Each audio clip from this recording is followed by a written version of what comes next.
I think that we are in a surprisingly strong economy right now. I really do. And I say surprisingly because everybody's concerned about recession. They read about inverted yield curves. They read about all sorts of other things that are going on. And they say, my goodness, we must be going into a terrible recession. But that's patently not the case. All of the current indicators in terms of jobs and housing, which has turned up very nicely, in terms of pretty much all the service industries, not so much manufacturing, but they're still positive, and we're still getting good signs of growth.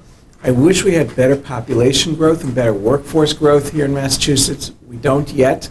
That's a policy issue. We need better training issues, I think, to help bring in and retrain workers who are displaced by technological change. That should be creating a lot of new jobs, and it hasn't as much.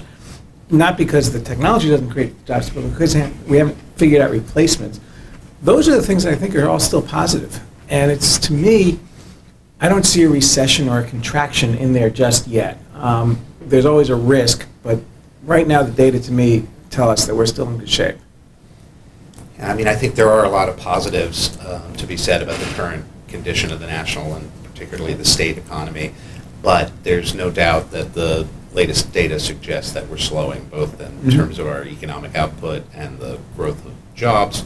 That makes sense in light of the slow-growing population and some of the other things that are serving as headwinds for economic growth here, in particular certain national policies around immigration that's constraining the growth of our labor force, and at least on the margins, some of the trade policies that are particularly harming manufacturers here and elsewhere.